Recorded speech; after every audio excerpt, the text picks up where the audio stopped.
Hello everyone, कैसे हो सब। उम्मीद करता हूँ सब अच्छे होंगे। रात के बज चुके हैं 3। Very good morning, very good night, जब भी आप लोग ये वीडियो देख रहे हो। सो और कैसी चल रही है पढ़ाई। बहुत सारे बैच तो स्टार्ट हो चुके हैं, अब प्रॉब्लम आनी भी शुरू हो चुकी होगी कि हाँ भैया, फिजिक्स समझ में नहीं आ रही, केमिस्ट्री समझ में नहीं आ रही, मैथ समझ में नहीं आ रही।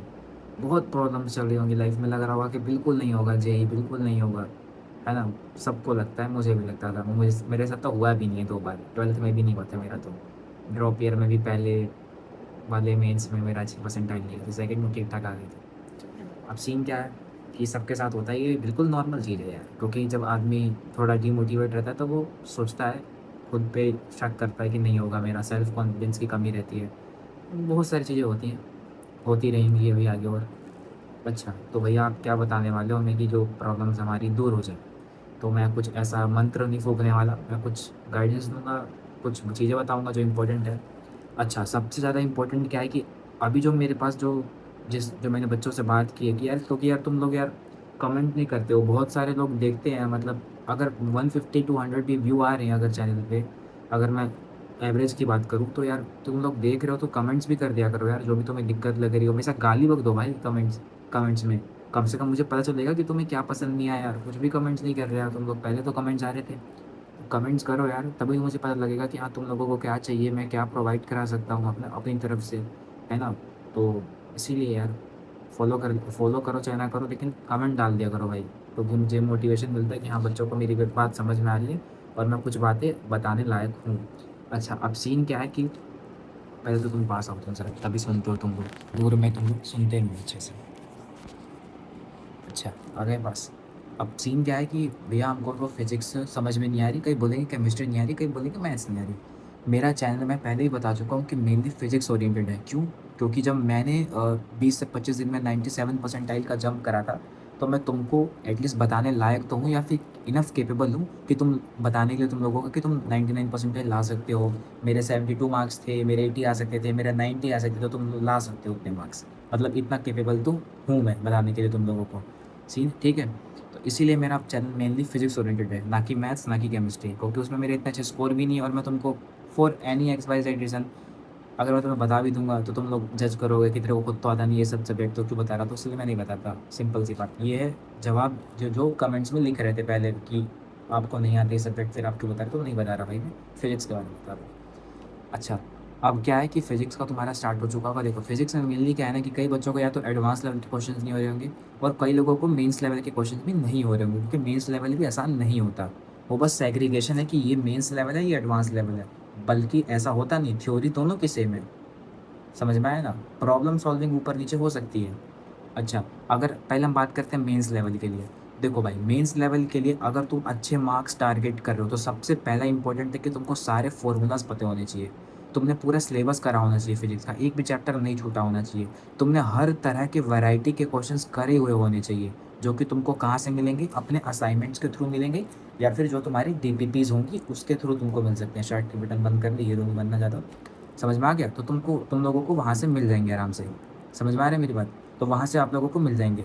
अच्छा, अब सीन क्या है कि भैया फ्लो चार्ट क्या होना चाहिए बिल्कुल आइडियल, कि जिसके से हम लोग इस चीज़ को कर पाएँ अच्छे से।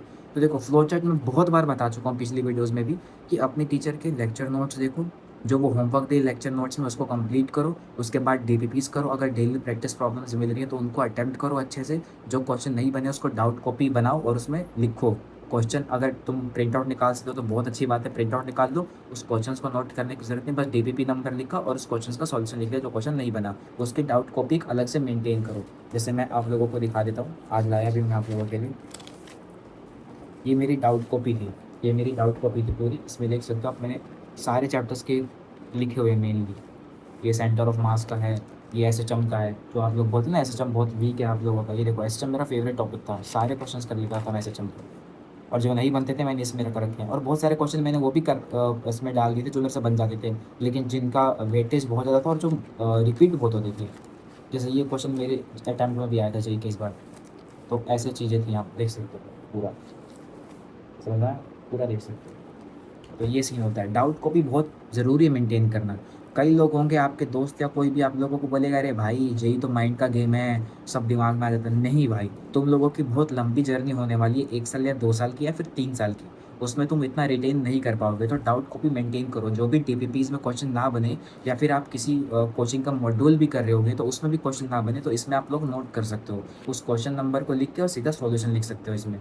समझ में आया ना? ये आप लोगों को बनानी है। फिज़िक्स और मैथ में तो बना लीजिए, मैं बोल रहा हूँ। क्योंकि बहुत इंपॉर्टेंट है। केमिस्ट्री में फ़र्क नहीं पड़ेगा इतना, पर फिज़िक्स मैथ में बहुत फ़र्क पड़ेगा। आप लोगों को बनानी चाहिए डाउट नोटबुक, ओके? मैंने तो बनाई थी, फिज़िक्स के लिए बनाई थी, मैथ्स के लिए बनाई थी। केमिस्ट्री के लिए मैंने शायद नहीं बनाई थी। केमिस्ट्री मेरी इतनी स्ट्रॉन्ग भी नहीं थी और मेरे को लगता था कि उसके लिए ज़रूरत भी नहीं है, पहली बात तो। तो ये होता है, ठीक है? अच्छा, तो मैंने फ्लो चार्ट का बताया कि आप टीचर लेक्चर नोट्स करिए अच्छे से, उसके बाद डीबीपीज़ कर लीजिए। उसके बाद अगर आपको कोई मॉड्यूल का होमवर्क मिल रहा है तो वो कंप्लीट कर लीजिए। मॉड्यूल क्या होते हैं, कई बच्चों को नहीं पता। तो मॉड्यूल एक आप लोगों की एक जिसमें लेवल के हिसाब से एक्सरसाइज़ेज़ रहती हैं या फिर क्वेश्चंस रहते हैं, जैसे कि लेवल 1 रहता है, लेवल 2, लेवल 3, लेवल 4, तो उतना आप कर सकते हैं। अच्छा, उसमें भी क्या रहता है कि कई टीचर ना बहुत सारा होमवर्क दे देते हैं जिससे बच्चे प्रीवियस ईयर क्वेश्चन पे जा नहीं पाते। लेकिन अगर अब आपको जेईई का पेपर असली में देना है और अच्छे रैंक चाहिए आपको या फिज़िक्स में या किसी, मैं ओवरऑल की बात कर लेता हूँ, तो आपको प्रीवियस ईयर क्वेश्चंस बहुत इंपॉर्टेंट पड़ जाते हैं, क्योंकि बहुत सारे प्रीवियस ईयर क्वेश्चंस आ चुके हैं। समझ में आ रहा है आप लोगों को? तो उसको करने के लिए आपको कुछ-कुछ चीज़ें लिमिट भी करनी पड़ेंगी। जैसे कि अगर आप बोलें कि हम क्या-क्या कर सकते हैं, तो आप लेक्चर नोट्स कर सकते हैं, ओके। आप डीपीपीज़ के सारे प्रॉब्लम्स कर सकते हैं, क्योंकि लेक्चर नोट आज कराया, आज कुछ पढ़ा लें। सपोज़ आज आज आप लोगों को कूलम्ब्स लॉ पढ़ाया और डीपीपीज़ में उसके 10-12 क्वेश्चंस दिए और क्लास नोट्स में होमवर्क दिए, उसके कुछ जेईई के पीवाईक्यूज़ देते ही हैं सर, और कुछ करा दिया। तो आप लोगों ने कूलम्ब्स लॉ आपका अच्छा हो गया, है ना? अब उसके बाद सर ने मॉड्यूल्स में से आपको कुछ होमवर्क दिया, तो मॉड्यूल में सर ने लेवल 1 दे दिया जिसको सिंगल करेक्ट बोलते हैं, लेवल 2 जिसमें मल्टीपल करेक्ट भी आता है, लेवल 3 एडवांस लेवल होता है, लेवल 4 जिसमें मेंस लेवल की प्रीवियस ईयर क्वेश्चन या फिर एक्सरसाइज होती है। तो आप ऐसा करिए कि आप 2 लेवल कंप्लीट कर लीजिए मेंस लेवल के, सिंगल करेक्ट के सारे क्वेश्चंस कर लीजिए और मेंस लेवल के जो आपके मॉड्यूल में पीवाईक्यूज़ हैं, उसको कंप्लीट कर लीजिए। आप इतना ही कर लीजिए पहले, जब तक आपका सिलेबस चल रहा है, क्योंकि आपने फिर बहुत सारी चीज़ें कर ली और इससे ही बच्चों की रैंक आती है। ज़्यादा चीज़ करने से रैंक नहीं आती, बहुत लिमिट करके, थोड़ा करके रिपिटेशन करना पड़ता है, तब जाके रैंक आती है। समझ में आया? जब आपने लेक्चर नोट्स कर लिए, उसमें भी सर ने बहुत सारे मेंस के प्रीवियस ईयर क्वेश्चंस कराए होंगे आपको। उसमें सर ने फिर कुछ-कुछ होमवर्क क्वेश्चंस भी दिए होंगे स्लाइड्स में, अगर आप ऑनलाइन कोचिंग पढ़ते हैं। उसके बाद फिर आप आएँगे उस पे, क्या बोलते हैं, डीपीपीज़ पे। तो डीपीपीज़ में आपको कम से कम पर चैप्टर 100 से 150 क्वेश्चंस मिल जाएँगे अच्छे लेवल के।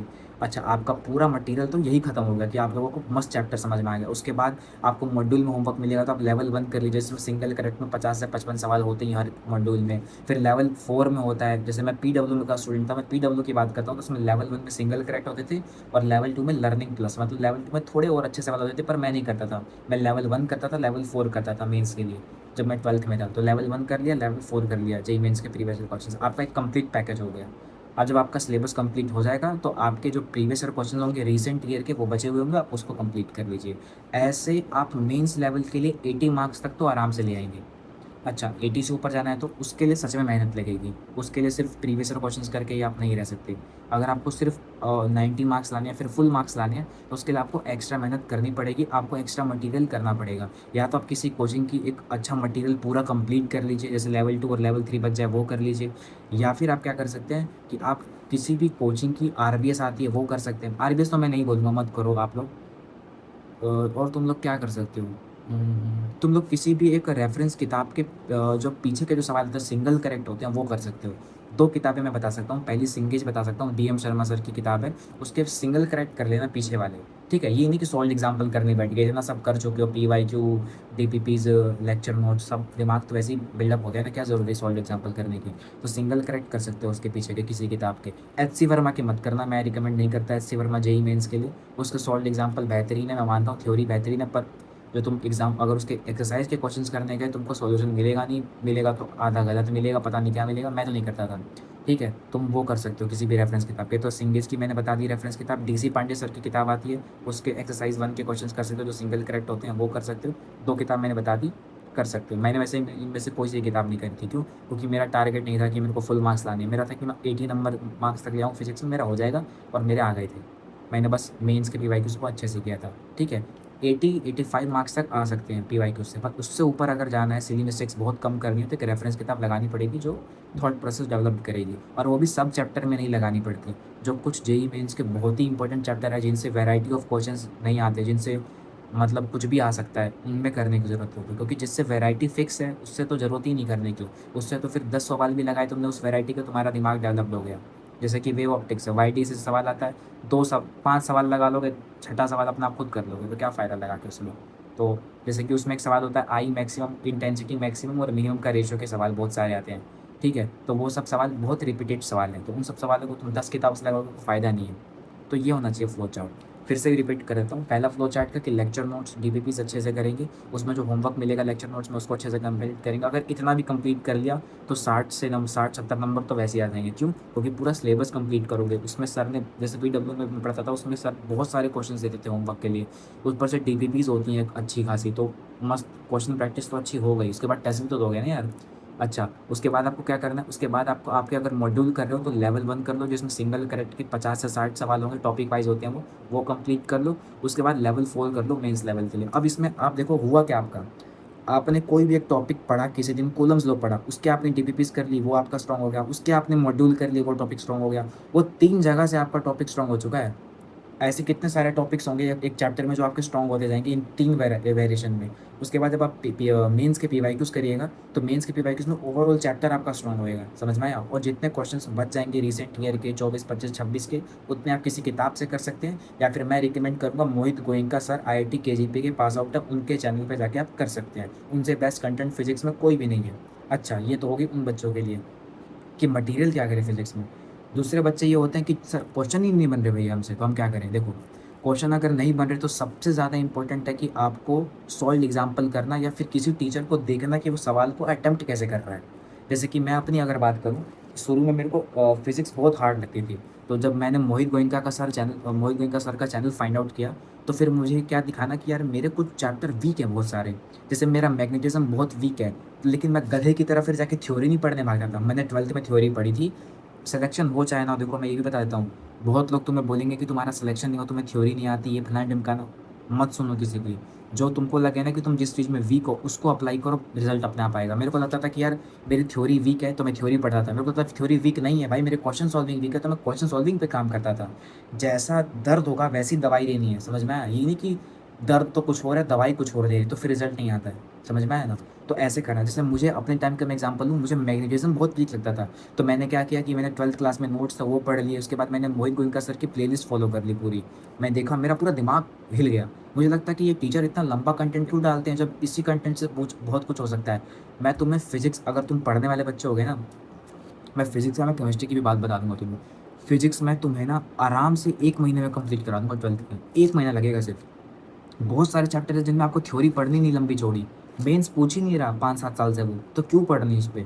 मैग्नेटिज़्म के बहुत स्टैंडर्ड वैरायटी के क्वेश्चन्स आते हैं, रेशियो पे सवाल पूछेगा, ईएमआई पे पूछेगा तो फैराडे लॉ पे ही भर-भर के सवाल पूछेगा, समझ में आया? अगर उस पे पूछेगा, ईएम वेव से पूछेगा तो कुछ नहीं है, इलेक्ट्रिक फील्ड की इक्वेशन दे देगा, मैग्नेटिक फील्ड की इक्वेशन पूछ लेगा, या फिर वाइस वर्सा, यही सब चीज़ें पूछ रहे हैं जेईई मेंस, ज़्यादा कुछ नहीं पूछ रहा वो वैरायटी, समझ में आ रहा है? तो सीन ऐसा होता है, तो जैसी दर्द वैसी दवा देनी है अपने को। अगर तुमको लग रहा है कि तुम्हारी सॉल्विंग स्किल, तुमसे क्वेश्चन नहीं बन रहे हैं, तो जिस चैप्टर के क्वेश्चन नहीं बन रहे, उस चैप्टर के पहले तो प्रीवियस ईयर क्वेश्चन देखो, पहले थ्योरी कंप्लीट कर लो, अपने नोट्स रिवाइज़ कर लो, कुछ सॉल्व मत करो अभी।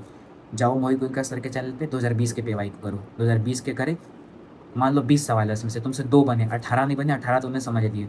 2021 में जब तुम आओगे तुमसे 7 से 8 सवाल बन जाएँगे। क्यों? क्योंकि 3-4 सवाल पहले ही 2020 में आए थे, वो 21 में आ चुके होंगे। तुम ऐसे कर के तुम 5-6 साल के पीवाईक्यू लगा लोगे एक चैप्टर के, तुम्हें ये दिखेगा कि उसके बाद तुम्हें कोई भी अगर नया सेट भी देना, कोई 50 क्वेश्चन का, तुमसे 30 से 35 सवाल बन जाएँगे, जो कि एक अच्छा अमाउंट है शुरू में तो। या फिर 30 क्वेश्चन भी अगर तुमसे बन रहे हैं, तो भाई 30 क्वेश्चन भी बन रहे हैं 50 में से, तब भी अच्छा है। समझ में आया? तुमसे 70% क्वेश्चन बन रहे हैं तो ठीक है भाई, 100% किसी से क्वेश्चन नहीं बनते कभी भी। समझ में आया? तो तब भी तुम बहुत अच्छे लेवल पर हो। तो सॉल्विंग स्किल तो ऐसे ही डेवलप होगी, किसी टीचर को देखो कि सॉल्व कैसे कर रहा है, और वो उसका बेस्ट जो जो तुमको टीचर है वो है मोहित गोयनका सर, पीडब्ल्यू बोल रहा हूँ, मोहित गोयनका सर एडुनिटी चैनल है इनका, वहाँ से। समझ में आया? तुम उनको पूरा फॉलो कर सकते हो, मैं तो ये बोलूँगा। अगर किसी की सॉल्विंग स्किल वीक है तो, जैसे मेरी वीक थी, मैंने वहीं से देखा, बहुत सारी चीज़ें मैंने वहाँ से सीखी है सॉल्विंग स्किल के लिए, कि क्या ज़रूरी है रेशियो के सवाल में, ज़रूरी नहीं कि पूरा ही लिखो, जो डिफरेंट है उसको प्रोपोर्शनेट करके रेशियो ले लो। मेरे को नहीं आती थी सब चीज़ें पहले भाई, मैं नहीं समझ सकता क्योंकि टीचर इतनी बताता नहीं था। तुम ये देख लेना, मैं बता रहा हूँ, मैंने इतनी जगह पढ़ाई करी है, मतलब मैंने यूट्यूब पे पढ़ा है, पीडब्ल्यू पे पढ़ा है, ऑफलाइन कोचिंग पढ़ा है, मैंने हर जगह देखा है। कोई टीचर तुम्हें नहीं बताएगा कि तुम प्रॉब्लम को सॉल्व कैसे करो, फाइनल आंसर तक कैसे पहुँचो। स्टेप्स बता देंगे, निकल लेंगे, स्टेप्स बता देंगे, निकल लेंगे, स्टेप्स बता देंगे, निकल लेंगे, बोलेंगे तुम्हारा काम है। इम्पोर्टेंट होता है बताना बच्चों को, क्योंकि बच्चे फिर इधर-उधर फाइंड आउट करते हैं, फिर मिलता नहीं उनको प्रॉपर वे।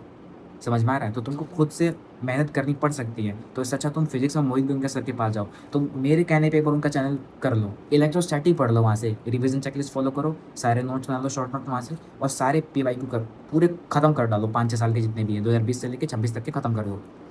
तुम अगले दिन मेरे को थैंक यू ना बोलो तो नाम बदल देना।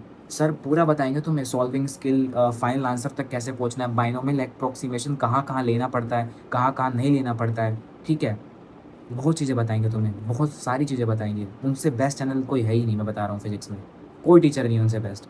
सब टीचर ने पूरा थ्योरी पढ़ाते रहते हैं, 20-20 घंटे की थ्योरी। वो बंदा 2 घंटे की थ्योरी पढ़ाएगा, 1 घंटे की थ्योरी पढ़ाएगा, मस्त। और अब तो उनके चैनल पे इतने सारे टॉपिक वाइज़ वो आ चुके हैं ना, प्लेलिस्ट आ चुके हैं। जैसे कि करंट इलेक्ट्रिसिटी में galvanometer to ammeter, ammeter to galvanometer, ammeter to voltmeter, ठीक है? मतलब सब चीज़ें आ चुकी है उसमें। वो सब चीज़ें तुमको समझ में आ जाएँगी बढ़िया से। ये तो होगी फिज़िक्स की सॉल्विंग के बाद इनसे क्वेश्चन नहीं बन रहे। अच्छा, अब तीसरी बात करते हैं कि एडवांस लेवल की थिंकिंग कैसे करें। देखो भाई, एडवांस लेवल की थिंकिंग करनी उन बच्चों को चाहिए अभी जिनकी मेंस में ठीक-ठाक रैंक आ चुकी है, या फिर जिन्होंने एडवांस में जिनकी ठीक-ठाक रैंक थी 10-12 हज़ार, लेकिन उनको ड्रॉप ले लिया उन्होंने, क्योंकि 10-12 हज़ार में तो कुछ नहीं मिलता है। शुरू से ही अगर सोचोगे ना कि मेंस नहीं आ रहा, लेवल नहीं आ रहा, एडवांस लेवल की तैयारी करें, नहीं हो पाओगे। सबका स्टेप्स बने हुए हैं, मेंस, एडवांस, ये। तो समझ में आ रहा है? तो ऐसे डेवलप होगा। अच्छा, एडवांस लेवल की थिंकिंग डेवलप करने के लिए अगर आपको करना है तो पहले आप सिलेबस कंप्लीट पे ध्यान दो। मैं बोलूँगा कि आप ऐसा कर सकते हो कि अगर आपका फिज़िक्स का 12th का सिलेबस चल रहा है मान लो, तो आप पहली यूनिट कंप्लीट कर लो, मतलब पहला पार्ट 1 कंप्लीट कर लो, उसमें मेंस लेवल की एक्सरसाइज़ कर लो, सब चीज़ कर लो, अपना कंप्लीट कर लो कि नहीं भाई मेंस लेवल में पूरा तैयार हो गया। उसके बाद अगर तुम्हें करना है तो एडवांस लेवल की प्रिपरेशन सेल्फ प्रिपरेशन होती है, कोई टीचर नहीं कराता। कुछ क्वेश्चन करा देंगे टीचर, पर मेजरली उसमें मेंस का होता है, एडवांस का नहीं होता। तो तुम्हें कुछ रेफरेंस किताब लगा सकते हो। मैं बोलूँगा फिजिक्स गैलेक्सी सर की किताब लगा सकते हो एडवांस के लिए। सॉल्व इलस्ट्रेशंस के लिए बहुत बेहतरीन किताब है। सिंगेज मत लगाना एडवांस के लिए, क्योंकि सिंगेज मेरे को नहीं लगता कि तुम लोग समझ पाओगे, कर पाओगे। बहुत क्वेश्चन है, बहुत टाइम लग जाएगा, नहीं कर पाओगे। फिजिक्स गैलेक्सी सर की एक अच्छी किताब है, मैंने देखी है, मैंने लगाई तो नहीं है कभी, पर मैं देखी है, अच्छी किताब है, ठीक है? तो तुम उस किताब को लगा सकते हो, फिजिक्स गैलेक्सी सर की किताब है, उसको लगा सकते हो। सॉल्व्ड एग्जाम्पल ट्राई करो करना एडवांस लेवल के। जैसे-जैसे सॉल्व्ड एग्जाम्पल करते जाओगे, दिमाग डेवलप होता जाएगा, थिंकिंग पावर डेवलप होगी, सोचने का सब चीज़ डेवलप होगा, तब जाके एडवांस के लेवल स्टार्ट होंगे, ठीक है? लेकिन मेंस का अगर तुम्हें करना है तो मेंस का मैं तुम्हें बता चुका हूँ, मेंस ईज़ी है करना, एडवांस थोड़ा टफ है भाई। और उसको टफ बनाता है उसका सोचने का तरीका, सवाल को फ्रेम करने का तरीका। और उसको भी सोचने का तरीका तुम्हारा जब डेवलप होगा, जब तुम टीचर को सही से सुनोगे, जब टीचर तुम्हें कुछ आउट ऑफ द बॉक्स कुछ क्वेश्चंस कराएगा, तुम उसको स्किप ना करके समझोगे कि क्या बोल रहा है टीचर। समझ में आया? बस, यही था एडवांस लेवल। और टीचर अगर कुछ क्लास में बताए कि एडवांस लेवल इंपॉर्टेंट हो, तो उसको समझो कॉन्सेप्ट्स को। सिंपल सी बात है। रटो मत कि टाइम पीरियड जो होता है किसी भी डाइपोल मूवमेंट का किसी एक्सटर्नल मैग्नेटिक फील्ड में, वो T is equal to 2 pi under root I upon में पी होता है। पी इंटू ई होता है। मत रटो ये, इसको समझो कैसे आया। क्या इससे पहले रोटेशन यूज़ हुआ? रोटेशन यूज़ हुआ क्योंकि टॉर्क जो था, जो एक डाइपोल था, वो किसी एक यूनिफ़ॉर्म मैग्नेटिक फ़ील्ड में रखा हुआ था। जब उसको तुमने थोड़ा-सा उसको तुमने पल्स दिया, तो वो रोटेट करने लगा। उसका मूवमेंट हुआ तो रोटेशन करेगा about its centre of mass, या फिर about it frame of reference which you have taken, okay? उसके अबाउट करेगा। अगर दोनों का मास सेम है तो अबाउट सेंटर ऑफ मास करेगा। ये सब सोचना पड़ता है पेपर में, ऐसा नहीं आता ये सब चीज़ें। जब ये मूवमेंट करेगा तो क्या ये इलेक्ट्रिक फील्ड में मूवमेंट करेगा तो टॉर्क क्या लगेगा उस समय? क्या वो टॉर्क P क्रॉस E होगा? और टॉर्क I अल्फ़ा होता है। अगर I अल्फ़ा होता है तो अल्फ़ा क्या होता है? क्या अल्फ़ा ओमेगा स्क्वायर x होता है? क्या ओमेगा को तुम टाइम पीरियड के फॉर्म में लिख सकते हो? T is equal to 2 pi by omega, और ओमेगा हो जाएगा 2 पाई बाय टी। क्या उसको लिख सकते हो? वहाँ से आता है। समझ में आया ना? दिमाग लगाओ, रटो मत। रटोगे तो नहीं कर पाओगे, समझ में आया ना? गिल्ट बहुत ज़्यादा हो जाएगा, ठीक है? मुझे गिल्ट है कि मेरे परसेंटाइल इतने ज़्यादा क्यों नहीं आए, और भी आने चाहिए थे। समझ में आया? गिल्ट रह जाता है अगर तुमने प्रिपरेशन बहुत फाड़ करी हो और तुम्हारा कुछ ना हो अच्छा। मेरे पापा कल ही बोल रहे थे कि जेईई के लिए तेरे को बोलना नहीं पड़ता था पढ़ने का, दिन भर तू पढ़ता ही रहता था। पर ये जो एग्ज़ाम है इसलिए तू पढ़ नहीं रहा, थोड़ा सीरियस नहीं है। अब जो भी है, समझ में आया ना? तो ऐसा होना पड़ेगा, डेवलप करना पड़ेगा, अपने आप से बातें करनी पड़ेंगी, ठीक है? ये सब चिपका दो जैसे मैंने चिपकाया था, तुम लोग फ़ॉर्मूले नहीं भूलोगे कभी भी, मैं भी नहीं भूलता था, वो सारे फ़ॉर्मूले याद ही है। तो बस ये सीन है, समझ में आया ना? तो ऐसे डेवलप होगा थिंकिंग पावर। सॉलिड इलस्ट्रेशन पहले मेंस लेवल का पूरा कंप्लीट करो भाई, उसके बाद एडवांस लेवल पे आओ। ये नहीं कि मेंस लेवल का कंप्लीट कर लिया एक-एक चीज़, जब तक एडवांस करेंगे तब तक आगे नहीं बढ़ेंगे। जैसे टीचर आगे बढ़ रहा है, बढ़ते जाओ, जो होमवर्क बचा है करते रहो। उसके बाद जब तुम्हें लगे कि दिवाली की छुट्टी पड़ी है, मेंस लेवल तो आता है इस चैप्टर में, एडवांस लेवल कर लेते हैं। आ जाओ करते हैं, एडवांस लेवल स्टार्ट कर दो, ओके? फिजिक्स केमिस्ट्री की किताब उठाओ, मस्त किताब है, अच्छी किताब है, कर सकते हो उसको। या फिर किसी भी टीचर से पूछ लो कि एडवांस लेवल के लिए कौन सी इलस्ट्रेशन के लिए किताब उठाएँ, वो कर लो। मस्त करते रहो, सॉल्व करते रहो, सोचते रहो, सोचते रहो, सोचते रहो। एक बार मेंस हो जाएगा तुम लोगों का जब जनवरी में, तो तुमको फरवरी, मार्च, अप्रैल, मई 4-5 महीने मिलेंगे। अगर बुरे से बुरा तुम्हारा एडवांस में नहीं भी हो रहा होगा तो टीचर से पूछोगे तो इतना तो करा ही देंगे जितने तुम्हारी 6-7 हज़ार रैंक आ गए। तुम्हें कुछ मिल रहा है यार, तो तुम्हें कुछ नहीं मिल रहा तो कुछ ना कुछ मिल ही जाए, हो जाएगा ओवरऑल। तो यही था फिजिक्स के लिए, समझ में आया? इससे ज़्यादा तो कुछ नहीं बता सकता मैं फिजिक्स में, यही होता ही है फिजिक्स में। मैं ये बोलूँगा फिजिक्स में और जो एक्स्ट्रा पॉइंट अगर मुझे बोलने हैं तो मैं ये बोल सकता हूँ कि रटो मत किसी भी चीज़ को, ट्राई करो कि खुद से बोल-बोल के समझने की और मल्टीपल टाइम करो किसी चीज़ को। मैं अभी भी भूल चुका हूँ कि फिजिक्स में मैंने क्या पढ़ा, क्या नहीं पढ़ा, पर अगर मुझे कोई बोले कि तेरा एग्ज़ाम है 20 दिन में और तुझे पूरी फिजिक्स रिवाइज़ करनी है, मुझे हफ़्ता दिन नहीं लगेगा फिजिक्स रिवाइज़ करने में, मैं पूरा कंप्लीट कर लूँगा। क्यों? क्योंकि मुझे पसंद है? नहीं, पसंद तो मुझे केमिस्ट्री, मैथ्स भी है। पसंद की बात नहीं है, क्योंकि फिजिक्स ना एक मेरे को बहुत ज़्यादा लॉजिकल सब्जेक्ट लगता है और मुझे लगता है कि बच्चों को लॉजिकली समझाया जा सकता है, बिना रटवाए। तो तुम लोग भी वैसे ट्राई करो हर चीज़ का रीज़न ढूँढने की, समझने की, जहाँ-जहाँ रटना पड़े वहाँ रटना भी पड़ेगा। ये नहीं कि हर चीज़ का रीज़न मिल ही जाएगा तुम्हें, समझ में आया? तो याद रखो, अब कोई पूछे कि डाइपोल क्यों घूम रहा है यूनिफ़ॉर्म मैग्नेटिक फ़ील्ड में, है ना? अब इसके अंदर पूरा तह तक जाने लग जाओ, तो फिर वो फ़ायदा नहीं है। घूम रहा है, सवाल आएँगे कर देंगे, बात खत्म। ज़्यादा कुछ नहीं सोचनी है, समझ में आया ना? बस। अब इसमें भी क्या होता है, कई बार प्रीरिक्विज़िट लगते हैं। तुम्हें उसके लिए तुम्हें रोटेशन आना चाहिए। रोटेशन जब आना चाहिए तो उसके लिए सेंटर ऑफ मास आना चाहिए। क्या पता साला मास यहाँ पे 2m रख दिया, यहाँ पे m रख दिया, सॉरी फॉर गाली। यहाँ पे 2m रख दिया, यहाँ पे m रख दिया। तो फिर भाई अब सेंटर ऑफ मास तो बीच में नहीं आएगा। तो डेवलप करो थिंकिंग पावर, यही होता है एडवांस लेवल। इसी पे 10 सवाल बनाओ कि एडवांस लेवल क्या बना सकता है भाई? क्या बना सकता है एडवांस लेवल? सोचो, समझ में आया? तब तुमसे सवाल बनने लग जाएँगे। शुरुआत करो, शुरुआत करो। एडवांस लेवल नहीं बन रहे, फिजिक्स की ऐसी किताब उठाई, सॉल्व एग्ज़ाम्पल करे 20-25, कुछ तो समझ में आएगा। चलो एडवांस लेवल नहीं बन रहा, मेंस लेवल हो रहा है, मेंस में फोड़ो। मेंस में चलो भाई मेंस के सवाल करते हैं। सारे सवाल हो गए मेंस के, पीवाईक्यू नहीं बन रहे।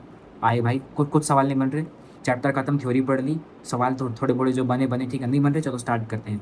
स्टार्ट करो करना। आइडेंटिटी सर का चैनल खोलो, वहाँ से प्रॉब्लम सॉल्विंग करो, मस्त करो एकदम। समझ में आया? हो जाएगा सब चीज़, अच्छे से हो जाएगा। अच्छा, कुछ लोगों को मैंने कम्युनिटी डाली है तो वो लाइक कर रहे थे। एक आधों ने मेरे से पूछा भी, हाँ भैया कि आप क्या कर रहे हो? आपका क्या है? देखो भाई मैंने पहले ही बता चुका हूँ कि मैं अभी कॉलेज जाने वाला हूँ। कुछ महीनों में मैं भी 12th पास करे हो गई मेरे को, टाइम हो गया है। मतलब ये है कि मैं ड्रॉप ईयर में था तो मैं अब कॉलेज जाऊँगा, ठीक है? तो मैं तुम लोग को गाइड इसलिए कर रहा हूँ क्योंकि ये सब मैं देख चुका हूँ, झेल चुका हूँ, तो मैं फ्रेशर हूँ तो मैं तुमको अच्छे से बता पाऊँगा। क्योंकि मैं इस एग्ज़ाम को दे चुका हूँ बहुत बार। अब बहुत बार तो क्या मतलब जितने बार अटेम्प्ट्स होते हैं हमारे। अब ये क्या कहते हैं अभी कुछ दिनों में कॉलेज जाऊँगा, ठीक है। उसके बाद मेरे भी प्लान्स हैं, बता देता हूँ, बात नहीं करता हूँ सबके बारे में जो लोग पूछते भी हैं। तो मेरे भी प्लान्स हैं कि हाँ, मुझे अभी जैसे मेरा कोई कंप्यूटर साइंस में तो कोई इंटरेस्ट नहीं है अभी कि मुझे सीएसई करना है, क्योंकि मैंने करके देखा मुझे समझ में आता नहीं था कुछ, बाकी कॉलेज में देखेंगे। मेरा अभी एक ही एम है कि मुझे इलेक्ट्रॉनिक्स ब्रांच मिलेगी कॉलेज में, मुझे लग रहा है इलेक्ट्रॉनिक्स या फिर ट्रिपल ई मिल जाए, क्योंकि मैंने सीएस को ज़्यादा प्रेफरेंस दी नहीं है, टू बी वेरी ट्रू। क्योंकि कोई बोलेंगे अरे गाली देंगे भाई सीएस को नहीं भाई मेरे को पसंद नहीं, मैंने ईसी को प्रायोरिटी दी है। कुछ कॉलेज में सीएस को भी दी है पर लोअर दिया है प्रायोरिटी ज़्यादा, मैंने ईसी को दिया हुआ है, ट्रिपल ई को दिया हुआ है। मेरे को ये दो ब्रांचेस ज़्यादा लगता है कि मैं इसमें ज़्यादा एक्सेल कर सकता हूँ। इनका प्लेसमेंट भी ठीक-ठाक है, ऐसा कुछ नहीं कि खराब ही है प्लेसमेंट। तो मैंने इनको प्रायोरिटी दे रखा है और मुझे जहाँ तक लगता है कि ईसी मिल जाएगी मुझे, और ईसी मिल जाएगी तो फिर मैं अपना गेट की प्रिपरेशन स्टार्ट करूँगा। मुझे गेट गेट की प्रिपरेशन करनी है, सिंपल सी बात है। और गेट की प्रिपरेशन इसलिए भी करनी है कि इसलिए नहीं करनी कि हाँ, आईआईटी नहीं जा पाया तो क्या आईआईटी जाने का दूसरा चांस मिलेगा? नहीं, मेरे लिए आईआईटी-वाईआईटी मैटर नहीं करता इतना। पहले मैटर करता था जब बच्चा था, अब मेरे को समझ में आ गया कि इतना मैटर नहीं करता है। हाँ, लेकिन वो है कि मेरे को गेट की प्रिपरेशन करनी है, क्योंकि मुझे करियर जो है अपना आगे मुझे इसी सब्जेक्ट में बनाना है, इसी में बनाना है, क्योंकि मेरे फिज़िक्स और मैथ्स थोड़े अच्छे हैं तो मुझे इन्हीं में थोड़ा करना है कुछ-कुछ। बीटेक करके भी कर सकते हैं, पर बीटेक में ये है कि हाँ, प्लेसमेंट्स में दिक्कत आएँगी इसी में। सीएस कोडिंग इंजीनियरिंग ब्रांचेस मानते हैं, एमटेक में नहीं माँगते, वो बिल्कुल यूजी पीजी हो जाएगा तो वो लोग उसी के अराउंड प्लेसमेंट देंगे। और मेरा मन भी है गेट का देने का, तो मैं सोच चुका हूँ गेट देना है। इसके बहुत सारे रीज़न्स हैं, मैं चाहता नहीं कि सारे रीज़न बता दूँ अभी, बहुत लंबी वीडियो हो जाएगी। सो ये मेरे प्लान्स हैं। और ज़्यादा कुछ मेरे प्लान्स हैं नहीं अभी। और ये जो 2 महीने बीतेंगे अभी जून और जुलाई, इसमें मेरे को बहुत सारी चीज़ें रिवाइज़ करनी है आप लोगों की तरह। मतलब मैथ्स में मुझे पूरी कैलकुलस रिवाइज़ करनी है, क्योंकि कॉलेज के फर्स्ट ईयर में कैलकुलस पूरी आई कर मैं भूल चुका हूँ अभी थोड़ी बहुत। तो मुझे पूरी रिवाइज़ करनी है कैलकुलस, क्योंकि मैं जाते ही गेट की प्रिपरेशन स्टार्ट करने वाला हूँ कॉलेज में, तो फिर मेरे को ये दिक्कत ना हो जाए कि बेसिक्स समझ में नहीं आ रही, या फिर क्योंकि मेरी मैथ्स अच्छी है लेकिन मैं बहुत जल्दी भूल जाता हूँ चीज़ें। फिज़िक्स की नहीं भूलता, बाकी चीज़ें मैं भूल जाता हूँ। और रही बात फिज़िक्स में, तो फिज़िक्स में जो ईसी में जो रिलेटेड ब्रांचेज़ होते हैं, जैसे digital electronics, circuital, semiconductor communications और इलेक्ट्रोमैग्नेटिक वेव्स, ये सारी चीज़ें जो है ना, ये इनके बेसिक्स आने चाहिए। तो ये तो मेरे को वैसे भी आता है, लेकिन मैं फिर भी आउट ऑफ इंटरेस्ट मेरा है, मैं दोबारा पढ़ूँगा अच्छे से और भी अच्छे-अच्छे लेवल की एक्सरसाइज़ करूँगा। क्योंकि भाई देखो, मेरे को इसी से इन्हीं सब चीज़ों में मज़ा आता है। कुछ भी सवाल क्वेश्चन करने, बेशक पेपर हो गया, मेरे को फ़र्क नहीं पड़ता। मेरे लिए यही डोपामाइन रिलीज़ करने का एक अच्छा लगता है मुझे ये, और एक जिम थोड़ा मैं जाता हूँ। अच्छी खासी फ़िज़िक्स बना ली है मैंने भी। फ़िज़िक्स नहीं, फ़िज़िक बॉडी। तो ये सब मेरे प्लान्स हैं, और ज़्यादा कुछ तो प्लान्स हैं नहीं मेरे। तो यही था।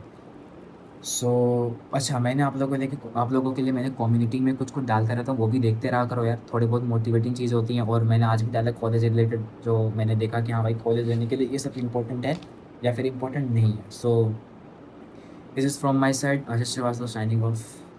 जय हिंद, जय भारत। पढ़ते रहो और ओके, इंस्टाग्राम कम चलाओ तुम लोग।